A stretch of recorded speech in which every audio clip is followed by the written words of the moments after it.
రోజూ అవి వేటకు వెళ్ళి తమ ఆహారాన్ని సంపాదించుకునేవి. ఇలా ఉండగా ఒకనాడు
అదే నక్క ఉంటే అన్ని జంతువులు తిరుగుతాయి, దీని వలన నాకు కూడా ఆహారం సులువుగా దొరుకుతుంది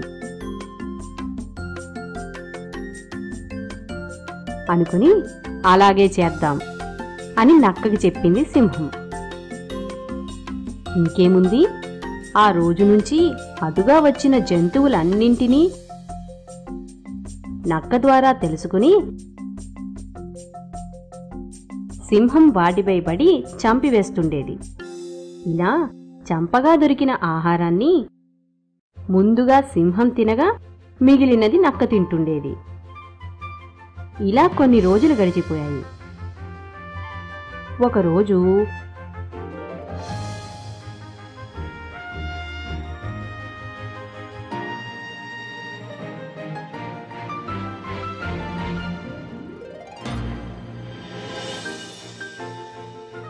నక్క తనను తాను చూసుకుంటూ, నేను కూడా సింహంలా బలంగా తయారయ్యాను, నేను ఈసారి నుంచి తేలికగా ఏ జంతువునైనా చంపగలను అని అనుకుని అదే విషయాన్ని తన స్నేహితుడైన సింహం దగ్గరకు చేరి, మిత్రమా, ఇక నుంచి నేను కూడా సులువుగా ఏదైనా జంతువుని చంపగలను, నువ్వు ఇక విశ్రాంతి తీసుకో. ఆ పొదల చాటున దాక్కొని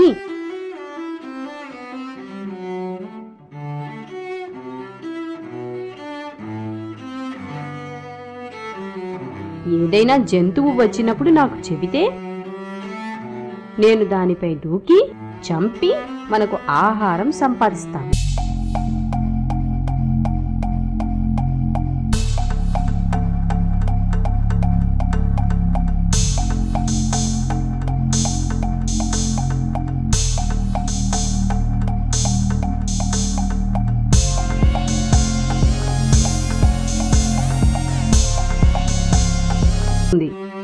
నీవు దానిపై పడి చంపు అని చెప్పింది.